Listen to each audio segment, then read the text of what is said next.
Gloria al Señor Jesucristo. Estamos en un nuevo podcast donde vamos a iniciar una serie más tendiendo hacia Apocalipsis, en donde, para empezar, tenemos el que Dios aquí se nos revela como quien tiene 7 espíritus, lo cual es sumamente dificultoso de entender porque tenemos un Dios, tenemos una noción de Dios monoteísticamente, o sea, somos monoteístas, Dios es nada más es uno, es único, pero luego resulta que son 3, que el Padre, el Hijo y el Espíritu Santo, pero sigue siendo único, no son 3 personas.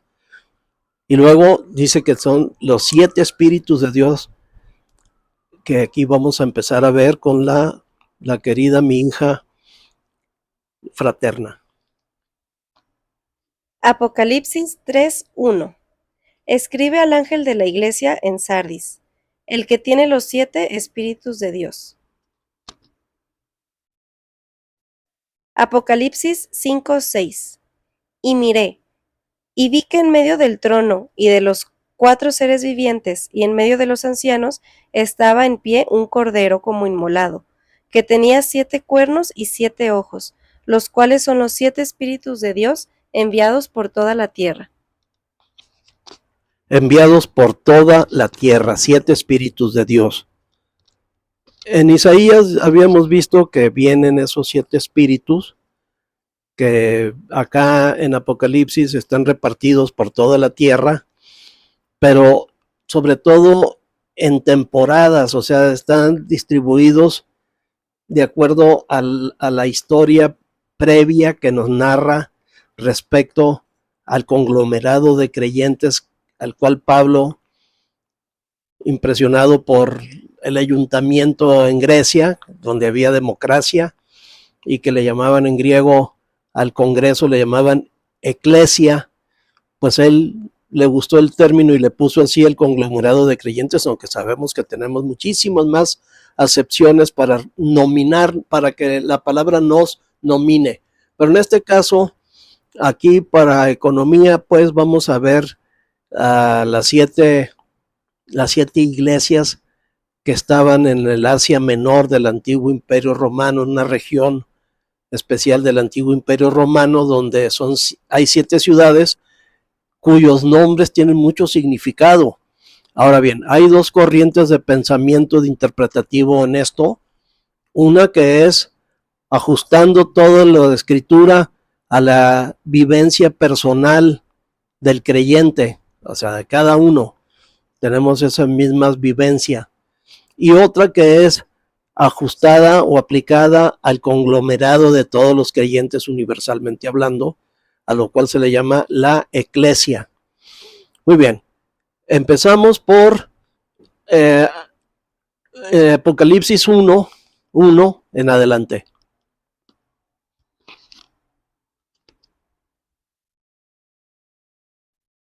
Ahí va ahorita la fraterna. Apocalipsis 1. La revelación de Jesucristo que Dios le dio para manifestar a sus siervos las cosas que deben suceder pronto. Y la declaró enviándola por medio de su ángel a su siervo Juan, que ha dado testimonio de la palabra de Dios, y del testimonio de Jesucristo y de todas las cosas que ha visto. Bienaventurado el que lee, y los que oyen las palabras de esta profecía, y guardan las cosas en ellas escritas, porque el tiempo está cerca. Juan, a las 7 iglesias que están en Asia, gracia y paz a vosotros, del que es, y que era, y que ha de venir, y de los 7 espíritus que están delante de su trono, y de Jesucristo el testigo fiel, el primogénito de los muertos, y el soberano de los reyes de la tierra, al que nos amó, y nos salvó de nuestros pecados con su sangre, y nos hizo reyes y sacerdotes para Dios, su Padre. A él sea gloria e imperio por los siglos de los siglos. Amén. Amén. He aquí que viene con las nubes, y todo ojo le verá, y los que le transportaron a todos los linajes de la tierra, traspasaron, a todos los linajes de la tierra harán lamentación por él. Sí, amén.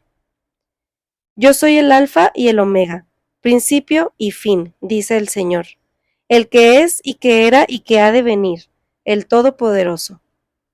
Yo, Juan, vuestro hermano, y copartícipe vuestro en la tribulación, en el reino y en la paciencia de Jesucristo, estaba en la isla llamada Patmos, por causa de la palabra de Dios y el testimonio de Jesucristo. Yo estaba en el Espíritu en el día del Señor, y oí detrás de mí una gran voz como trompeta, que decía: Yo soy el Alfa y el Omega, el primero y el último. Escribe en un libro lo que ves, y envíalo a las 7 iglesias que están en Asia, a Éfeso, Esmirna, Pérgamo, Tiatira, Sardis, Filadelfia y Laodicea.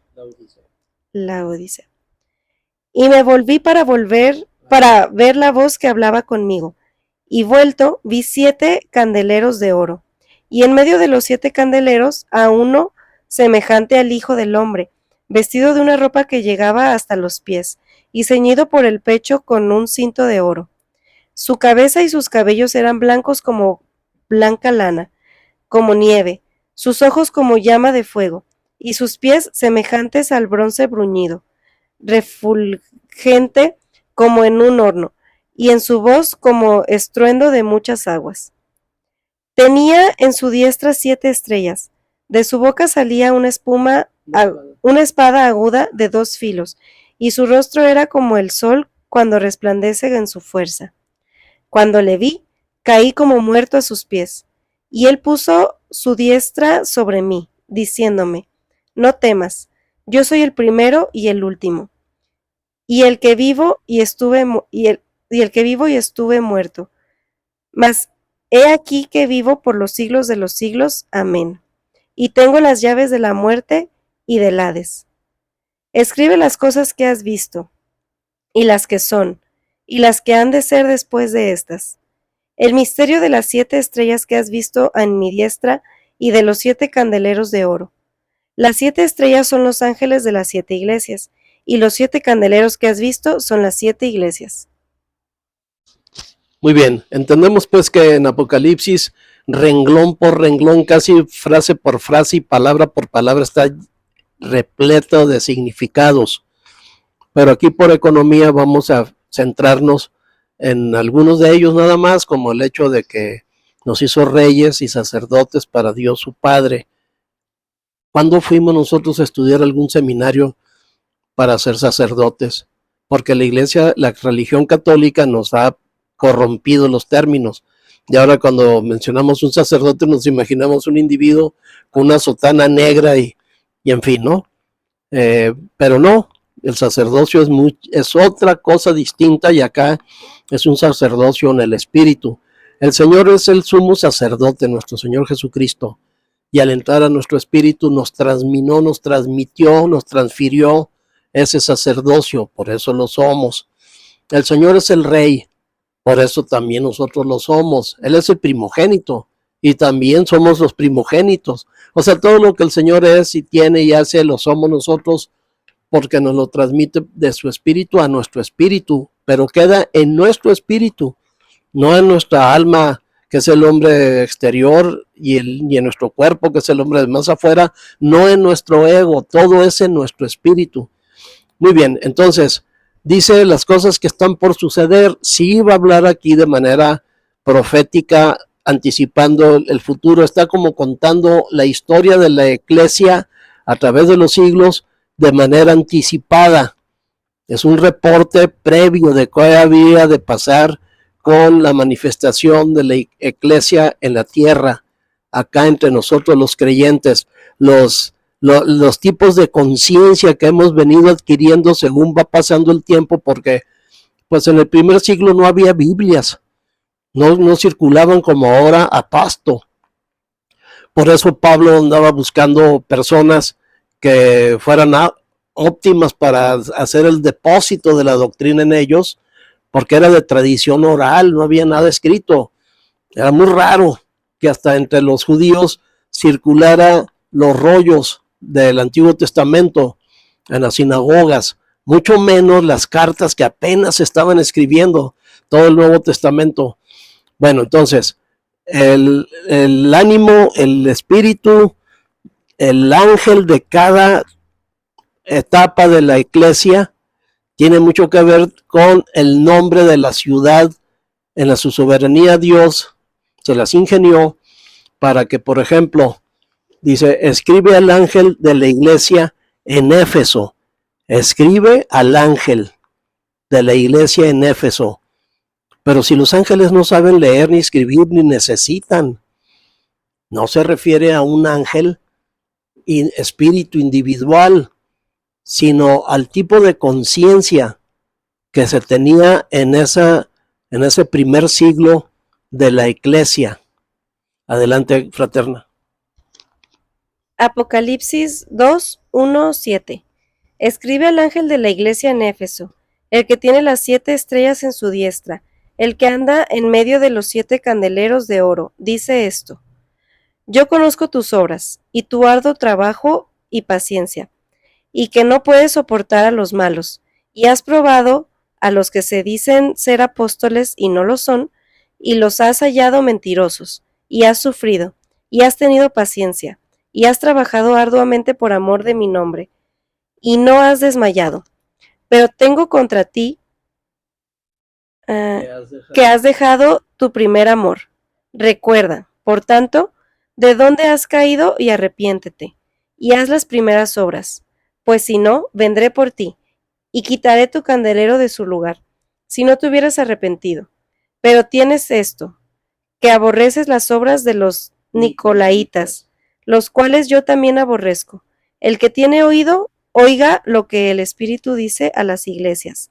Al que venciere, le daré a comer del árbol de la vida, el cual está en medio del paraíso de Dios.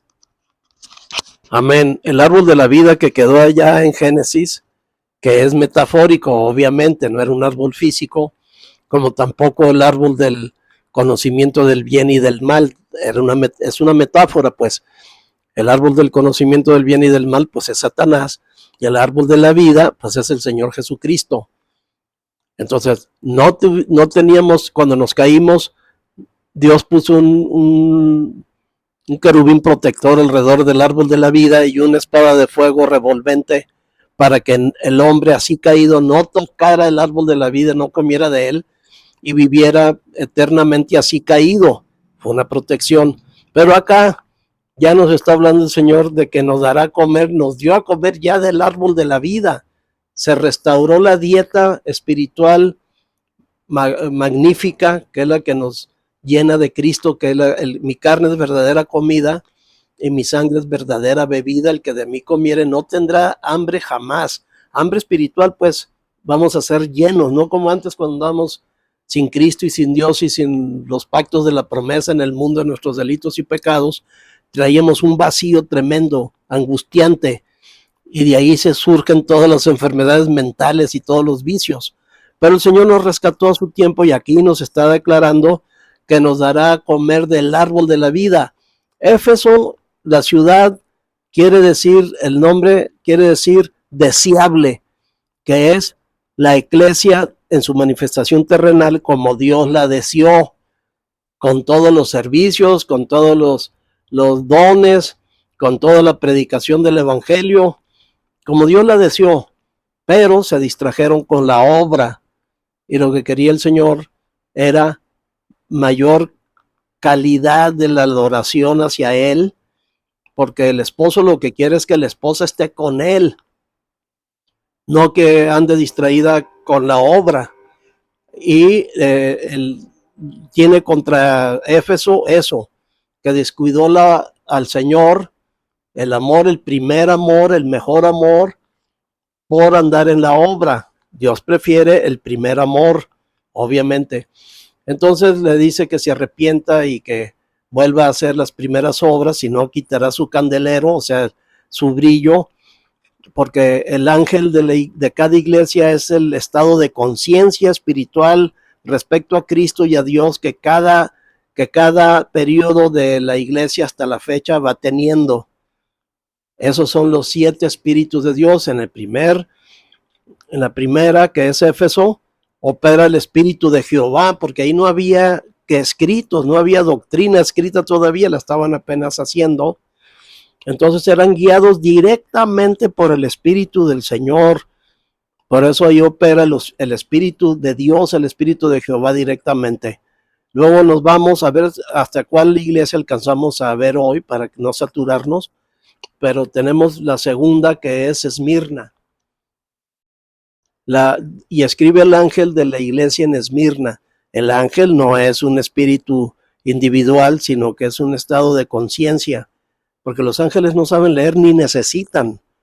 Todo se les transmite de alguna forma espiritual, ¿sí? De donde no necesitan andar leyendo algo, porque además, ¿qué dirección tienen para mandarles esa carta?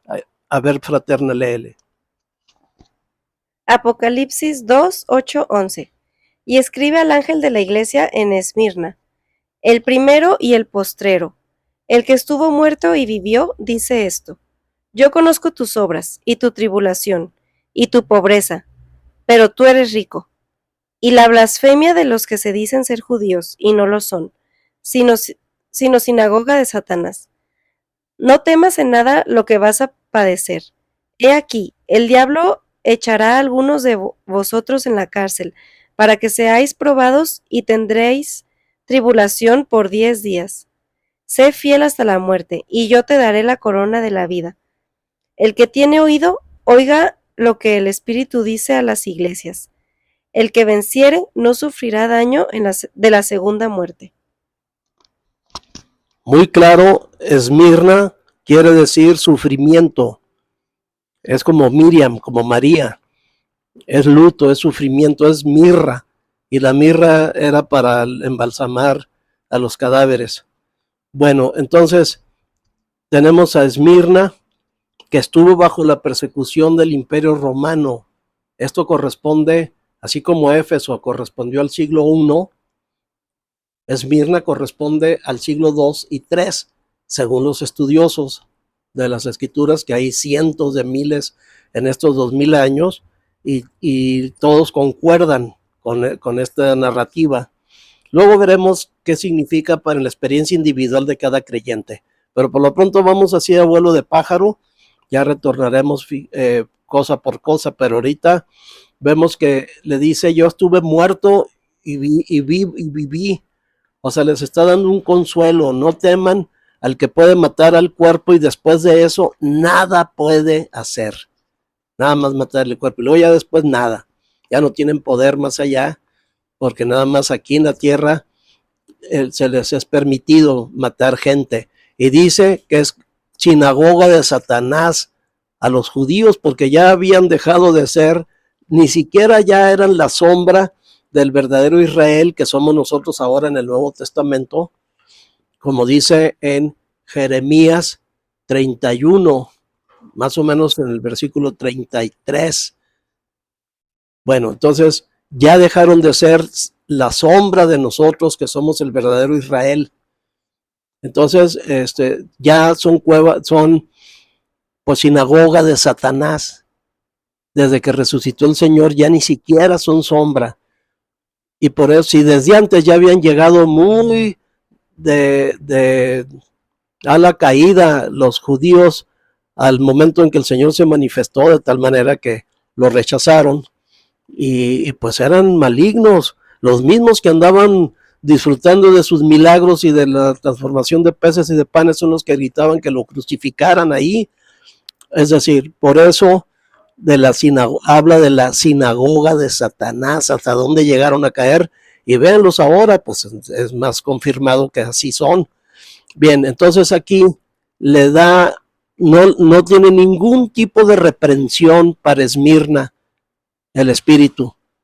Aquí el Espíritu de Dios se manifiesta como Espíritu de sabiduría. Y hagamos el segundo Espíritu.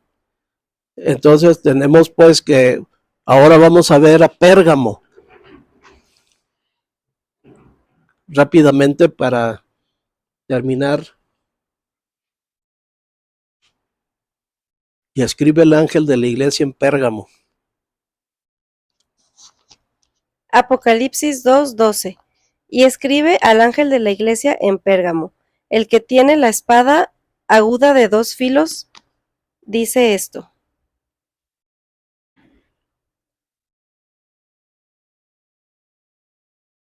¿Qué dice? Ay, es que no sale. ¿Se te perdió? Sí.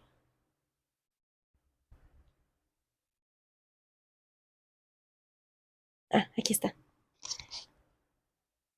Y escribe al ángel de la iglesia en Pérgamo, el que tiene la espada aguda de 2 filos, dice esto. Yo conozco tus obras, y dónde moras, dónde está el trono de Satanás. ¿Dónde está el trono? ¿Dónde está el trono de Satanás? Pero retienes mi nombre, y no has negado mi fe, ni aun en los días en que Antipas, mi testigo fiel, fue muerto entre vosotros, donde mora Satanás. Pero tengo unas pocas cosas contra ti, que tienes ahí a los que retienen la doctrina de Balaam, que enseñaba a Balac a poner tropiezo ante los hijos de Israel, a comer de cosas sacrificadas a los ídolos y a cometer fornicación. Y también tienes a los que retienen la doctrina de los Nicolaitas, la que yo aborrezco. Por tanto, arrepiéntete, pues si no, vendré por ti, y pelearé contra ellos con la espada de mi boca. El que tiene oído, oiga lo que el Espíritu dice a las iglesias.